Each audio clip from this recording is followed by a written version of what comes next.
Alhaji Seedy Njie is Deputy Speaker of the Gambia's National Assembly. He is also Deputy Spokesperson of the ruling National People's Party. He is our guest this morning. And in this third segment, we're going to focus on those two roles. Congratulations once again as Deputy Speaker. As Deputy Speaker, what do you do day to day? Our role as a Deputy Speaker is to preside over Parliament as Deputy, of course, to the Honourable Speaker. The Office of the Speaker and Deputy Speaker is to preside over and supervise and head the legislative arm of government.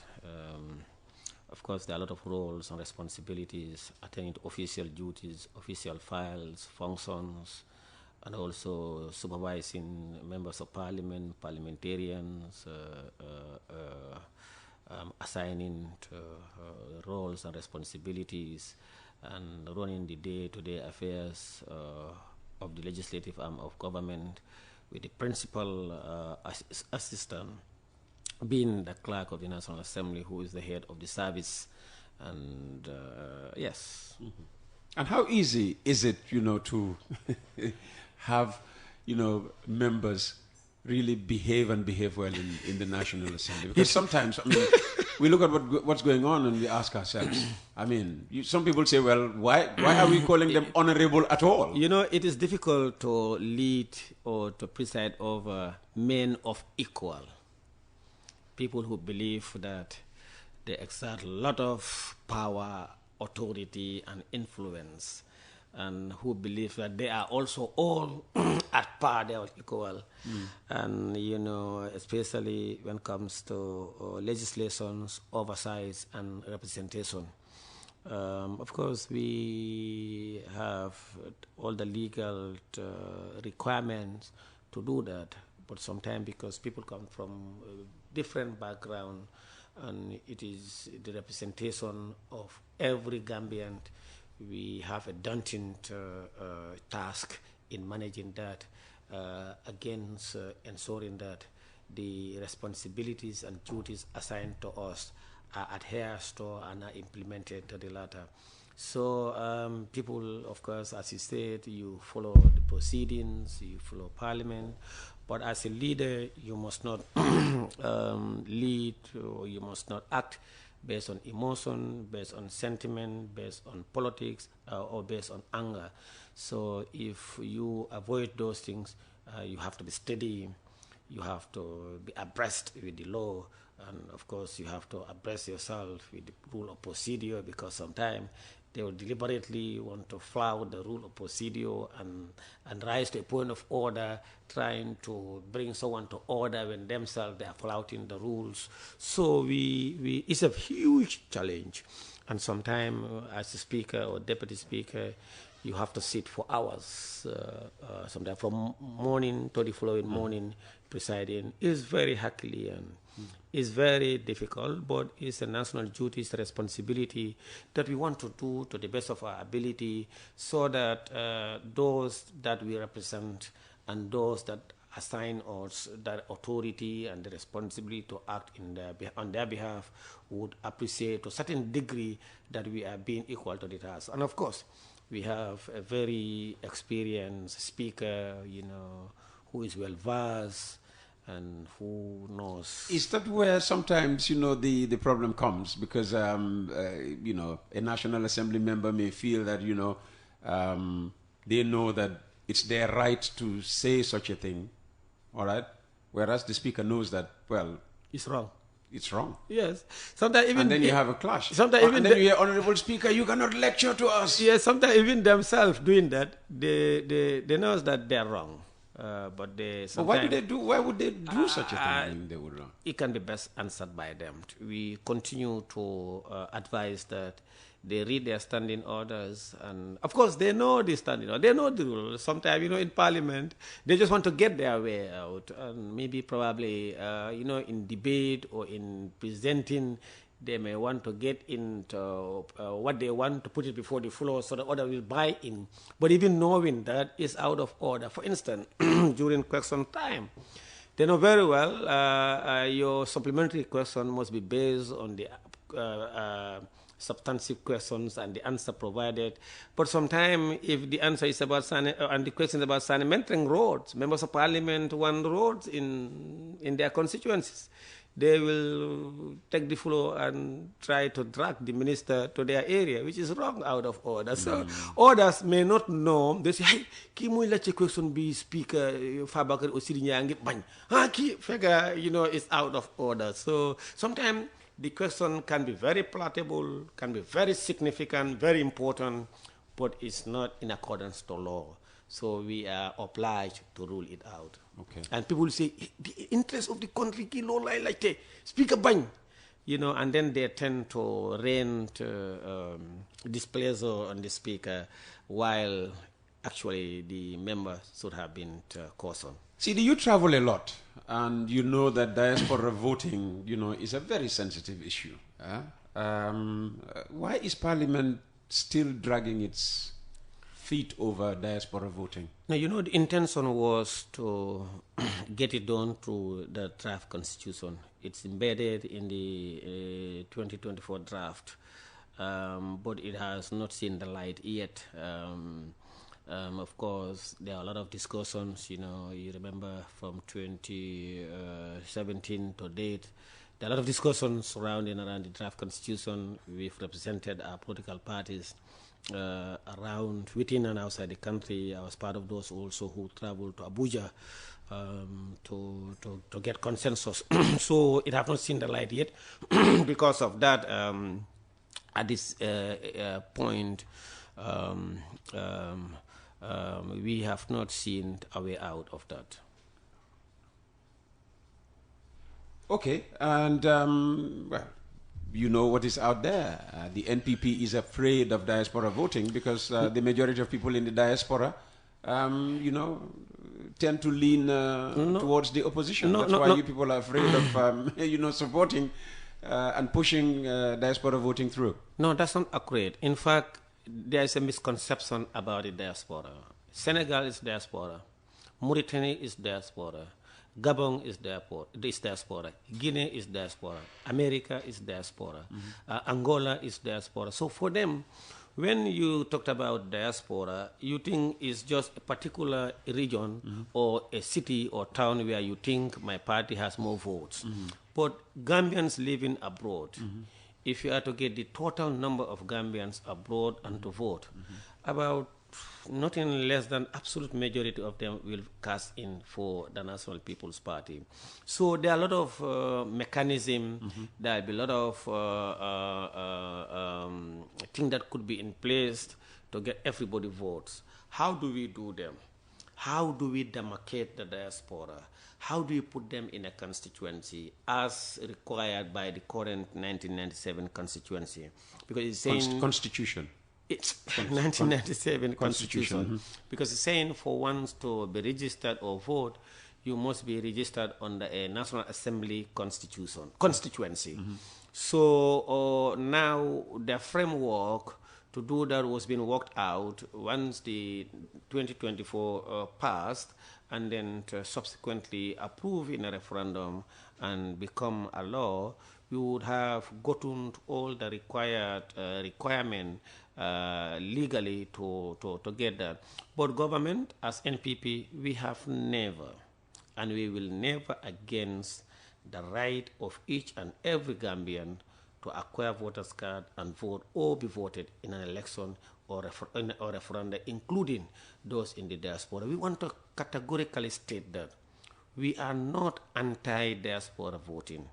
And in fact, we are the initiators because as a government, is the draft is the property of Gambia government. It passed through cabinet chaired by His Excellency the President and of the country.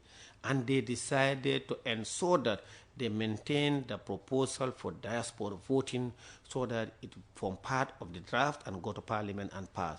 So it is wrong for anyone to suggest or to insinuate that we are anti-diaspora voting. Okay, all right. But what about those arguments that the 1997 Constitution actually allows for diaspora voting. Maybe not in, National Assembly and municipal or local area, local council elections, but presidential. I have not read any provision in the Constitution unless we go to the courts for courts to interpret. I have not seen such. What the Constitution is saying, every citizen of the Gambia have reserved the right to acquire voter's card, to vote or be voted. Now what will be left is the operationalization of that provision. Now, if there are any provision in the Constitution or other law that contravene that provision, that state that, no, you can only register Gambians in the Gambia, no, there is no law. But there is no law that states clearly that you cannot do that. And government is not, and all the operation they do, even if you are in space, the law guarantees you to come and register. But it's the same Constitution that said, for you to register or to acquire a voter's card, you must do that within a constituency demarcated. That's what the 1997 Constitution said. So if you're in space, you are a Gambian, you have the right to vote. So if they're issuing voter's card, come down to art. Okay. And come down to the... I was going to ask if it is okay to deploy a whole team.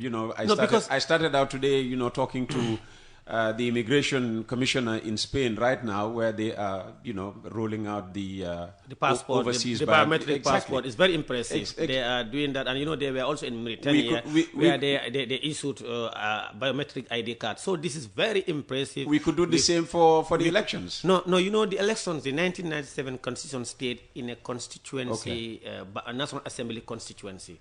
That's what they say. So that's the constraint. That's the constraint. Okay. So therefore, if you are in space, come down to art and come down to one of the constituencies and register. If you are in America, or you are in Lisbon, or you are in Lome, or you are in Luanda, come down to a constituency and register. When it's the time for election, come and cast your vote and go. For now, that is the arrangement for now, and it was government desire to change that arrangement in the draft, and then you will have the supreme law, then you will have the operational modalities of that. Other pundits are also claiming that because the system of voting we have, it's a monumental challenge, huge task, the marble. And as a government, let's change. It's unique to us. Let's change. It's rig-proof. But it's a monumental task. But it's simple.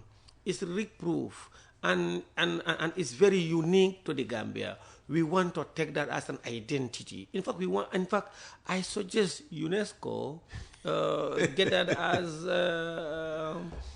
a national heritage, national heritage and protected instrument and our identity. So because when you talk about the paper balloting, majority of Gambians are not in support of paper voting. And in fact, the ECOWAS, the AU, they loaded the system of voting, and some countries express interest in coming to Gambia to do benchmark and study how we do it, and they believe that is the best form of elections that is rig-proof. Okay. I always tell people, all that we want to talk about, never fits in even 2 hours, talk less 1.5 hours, because already, you're tiring despite, spending long hours. The voice is giving in. 75%. Correct. In 2026. Correct. Saying you people are out of your mind. Where are you going to get 75% from? There's been a survey that shows that the best you people can do is 27. That is false. That survey belongs to the dustbin. 75% rec. When you go to the urban centers here, you get into the corners, you get into rural Gambia, you talk to every 10 Gambians, you know that 75% is attainable, and that's the task, and that's our slogan. And we have done a verified internal, credible internal survey. And if you are to go for election for now, nothing less than 75. The president is committed. The National People's Party members, executive supporters, and membership are committed to delivering 75% votes. total number of vote cast to President Barrow come 2026. We've not said this out of the blue. It's scientific proof, it's fact-based, because we have done the assessment. People have gone throughout the length and breadth of the country, and we have seen what is happening, and they have seen what the president is doing, and the Gambian believe that there is no alternative to the National People's Party government, because the aspirations of the Gambians since creation, since colonial, former government, the PPP and the APRC government, their aspirations for a more prosperous Gambia, more service delivery Gambia, more developed Gambia, more committed leadership, peaceful democracy. That's what the National People's Party and President Adam Barrow is delivering to the Gambian people. So they believe that we have fulfilled that bargain on our side of the social contract we had with them in excess. So for us, we take solace of that. But there is no room for complacency. And the President and the National People's Party, we continue to urge our people to be committed to the national development, to be committed and double their effort to the revolutionization of the country, to be committed to unity, oneness, togetherness, and one Gambia, one people, one nation, one president, and one party.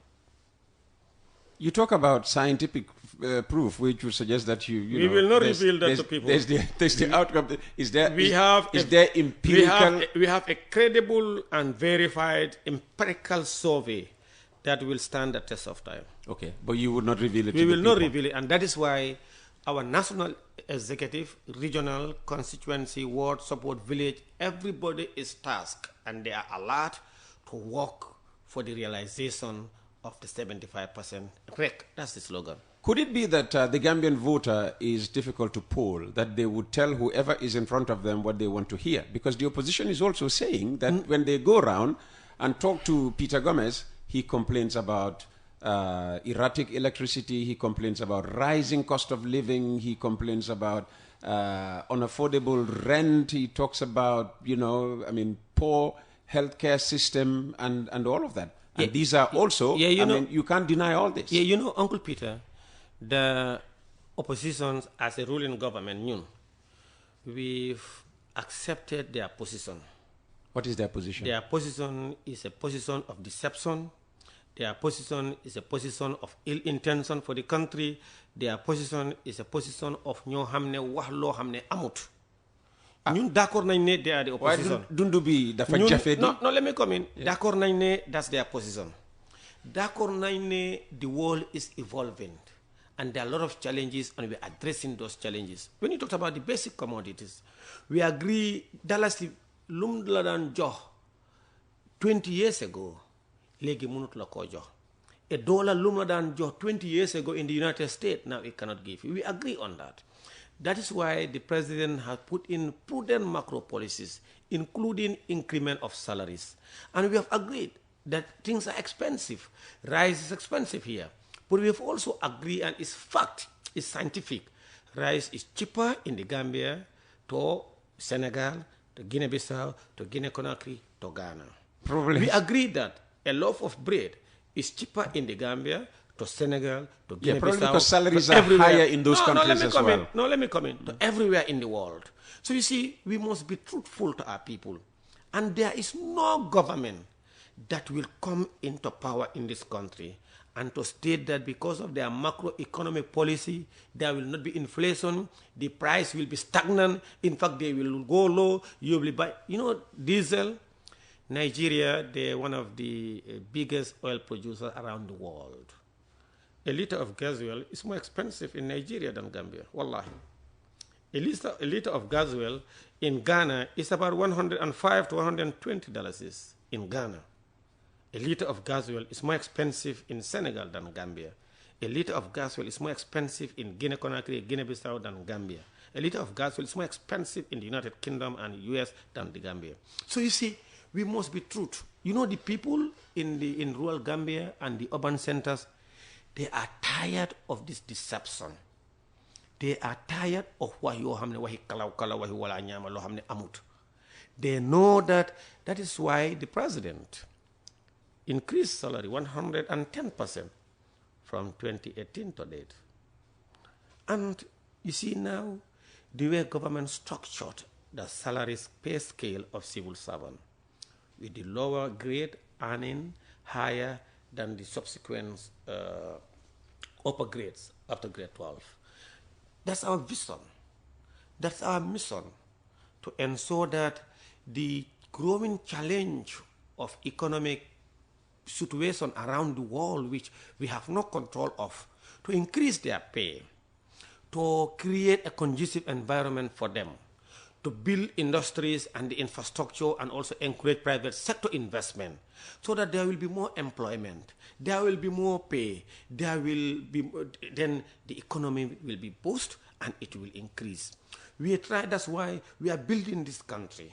From each colony, each corner, each section, each village, each hamlet you go, we are uplifting, we are adding value, we are increasing the value of people compounds, people's shops, we are increasing people's workshops, so that they'll be able to increase their economic status, their economic well-being, to be able to address the growing challenge of the increase of economies, inflation as a result of disruption in the world market, vis-a-vis, the wars in the Middle East, in other parts of the world, increment of tariffs and other factors that are alien to the Gambia, and we are not in control of it.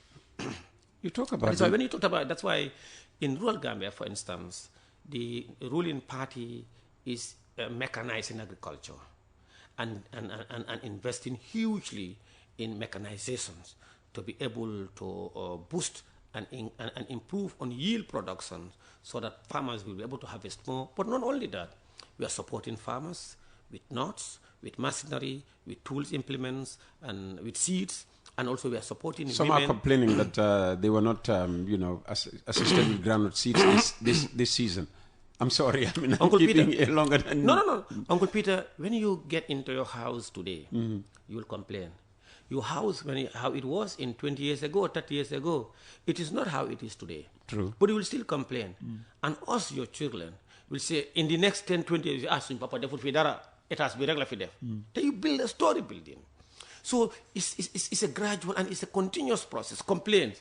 But we will always take on board genuine, positive, constructive complaints with view of improving and enhancing service delivery to this country. That's what we are doing. That is why when you go to the country, in the area of women economic empowerment, youth economic empowerment, that is why this country, this government, has developed policies that are geared towards enhancing, improving, and supporting women-led groups, youth-led groups, be it formal and or informal. And that is why we're building not only formal education, we are building skills institutions so that to get a highly trained and skillful youthful population that will be able to, because as much as we need doctors, we need scientists, we need journalists, but we need carpenters. True. We need engineers, we need mechanic, we need weldermen, we need electrician, we need solar experts who will merge together with us and journey together to what the president wants to transform this country. Yeah, but the president was hoping that he will pull his whole party together with him. But the NPP is splintering. No, we are never splitting. We are never. In fact, we are more cohesive and united today than ever before. You have the case of, is it by Mahdi? Keba Mahdi. Yeah, as a party. He's gone out of the party, and he's an influential person. And he's gone out and been followed by quite a number of people. No, he gone out of the party. Even yesterday, and the day before yesterday, we were in Brikama, where we have hundreds of people from the United Democratic Party joining us. When you have one person... People say these are actually, NPP people that you present as coming from these the are other facts. side. These are facts. You cannot, people cannot organize in their village and claiming to be UDP, and everybody knows they are members of the United Democratic Party. Let's talk about Keba Mahdi first. No, I'm coming there. You see, you can have somebody, one person, leave your party and go outside to be your opponent outside, then you have an enemy within. So we recognize the fact that people are at liberty to leave. But it is our wish and our desire as a party to ensure that no one leaves the National People's Party. You tried with Keba, but he's still, you know. Yeah, as I said, it's our wish and the wish of the party leader. Are you still pursuing and him? Our executive. Are you still pursuing him? Not to my knowledge. But it's our wish. You're happy that he's gone? No, I'm not saying that. Okay. I said it's our wish that no one leaves the National People's Party. And when they left, I made a statement, official, and I said, it's our wish that everybody stays in the National People's Party, and we keep those that are with us, and we go after those who are not with us. And the policy and the idea is to expand our support base, because we are going in for a 75% target, which of course has been given to us by our party leader. But in the event that people have been engaged to stay, and they could not, for one reason or the other, they leave, we still respect them and want them to come back. And I'm happy to report that most of them, also those who went with them, have started returning, including their de facto spokesperson, Usainu Bai Sankare. Ah, okay. He made a statement in Njie, and that he's back, and most of them also are back. And is he fully welcome back? 100. Has he been given, maybe in fact, 100%. In fact, he special? made a statement before the president in Njie, and I saw him grant interviews, and of course told Gambians to continue to rally the president, behind the president, and that for him, his estimation are that the president will win with